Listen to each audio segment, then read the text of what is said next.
avant d'émigrer au Canada, cette histoire de langue, ça peut inquiéter un peu. On se pose des questions, on se dit, est-ce que je vais y arriver? Oui, tout le monde y arrive. Just a question of time, c'est juste une question de temps. Mais tout le monde y arrive. Pour certains, ça prend 6 mois, pour d'autres, ça prend 2 ans. Mais ça vaut la peine, it's worth it. En ce qui concerne ce dernier emploi et l'emploi précédent, le bilinguisme était quelque chose d'obligatoire.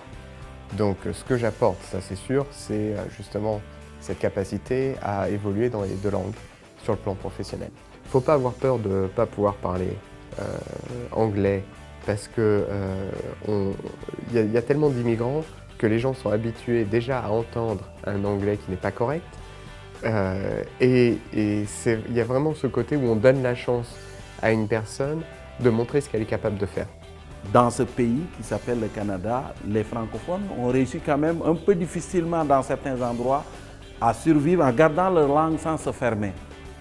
S'ouvrir aux autres, c'est important. Et de plus en plus, beaucoup de jeunes anglophones ont leur langue qui décident d'apprendre le français. Ça, c'est important. D'une province à l'autre, vous êtes capable, avec des organismes,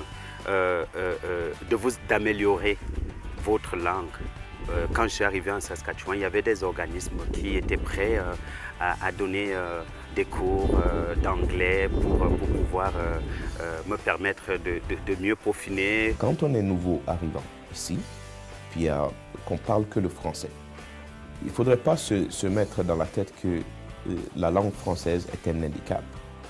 Il faut plutôt se mettre dans la tête que nous sommes des êtres humains dotés de capacités d'apprendre et puis de perfectionnement. Donc, il faut, à un certain moment, accepter le fait qu'on soit francophone et accepter de s'engager dans la voie d'apprendre l'anglais.